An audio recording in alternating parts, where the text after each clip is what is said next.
stop scrolling. I need you to listen to me very carefully. There is a version of you that exists only in the dark. Right now, there is someone watching this video who waits for their partner to fall asleep. They wait for the house to go completely silent, and once the coast is clear, they quietly walk to the kitchen, open the pantry, and eat food they don't even really taste. Or maybe you are the person who eats in the car.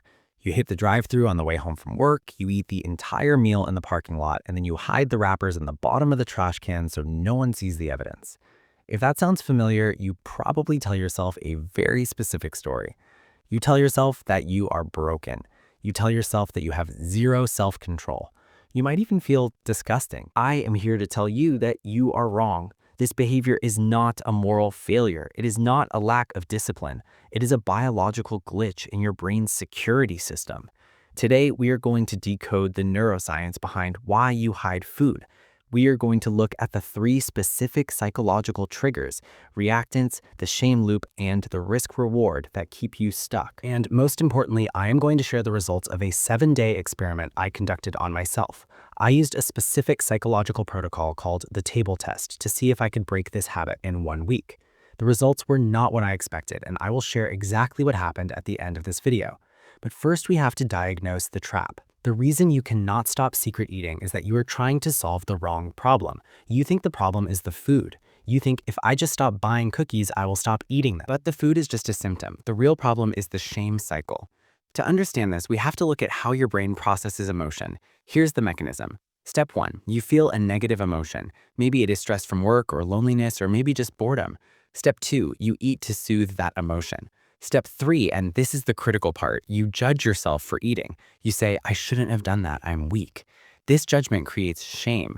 Now, shame is a very heavy, painful emotion. It triggers the amygdala, the fear center of your brain.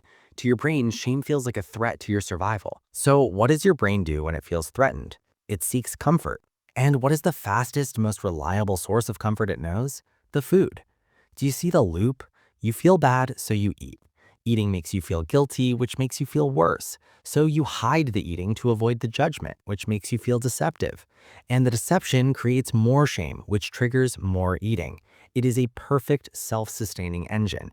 You aren't battling hunger anymore. You are battling the psychological weight of the cover-up. Research suggests that the secrecy itself creates higher levels of cortisol, the stress hormone, than the actual life events you are stressing about. But where did this start? You weren't born hiding food. To find the root cause, we usually have to look at psychological reactance. I want you to think back to your childhood. Did you grow up in a house where food was heavily policed? Maybe you were told, clean your plate or you can't leave the table. Maybe you were told you can't have sugar, it's bad for you. Maybe you had a parent who commented on your weight. If you grew up in that environment, your developing brain learned a dangerous lesson. It learned that food equals control. It learned that your intake is something that other people get to decide. Fast forward to today.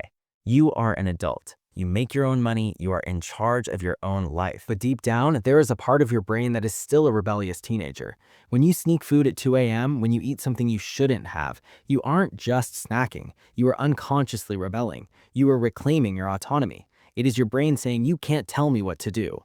Psychologists call this reactance. It is the urge to do the opposite of what we are told just to prove that we are free. The tragedy of secret eating is that you are rebelling against a rule that doesn't exist anymore. The only person telling you no is you. Now, we have to talk about the chemistry, because this isn't just psychology, it is biology. We all know that sugar, salt, and fat release dopamine. That is the pleasure chemical. It makes us feel good for a few minutes. But there is another chemical at play here, adrenaline. Think about the physical act of secret eating. You are trying to be quiet. You are trying to open a wrapper without making a crinkle sound. You are listening for footsteps. To your ancient brain, this mimics the feeling of a hunt or a heist.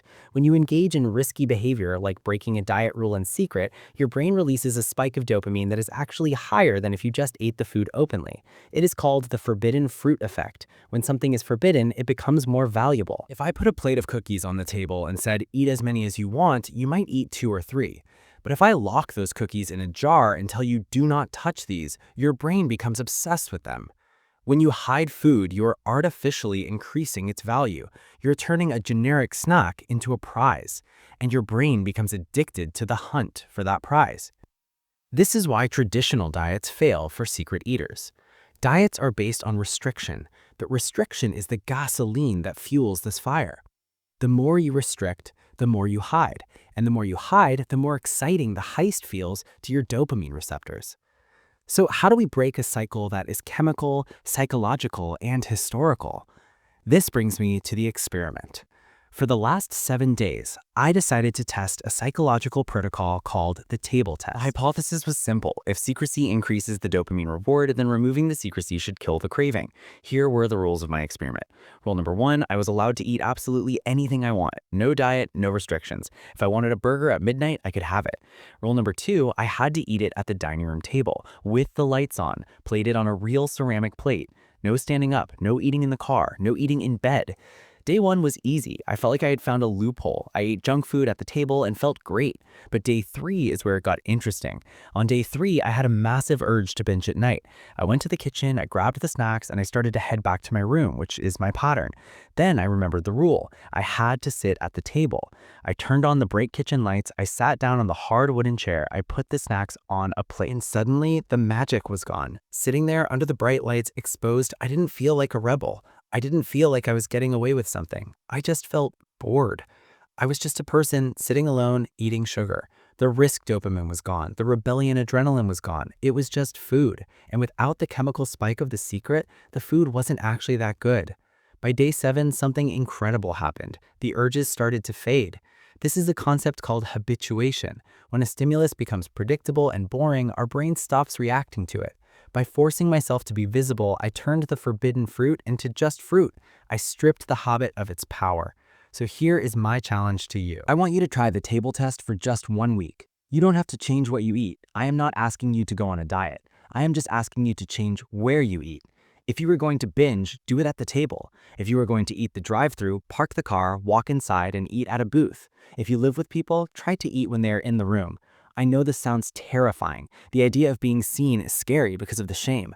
But remember, shame is like mold. It can only grow in the dark.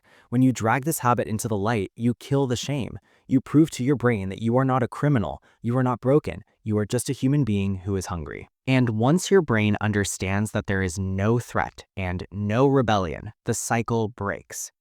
You can do this. It will be uncomfortable at first, but on the other side of that discomfort is freedom. If this analysis helps you understand your own brain a little better and you want more deep dives into human psychology without the fluff, make sure you subscribe. I will see you in the next one.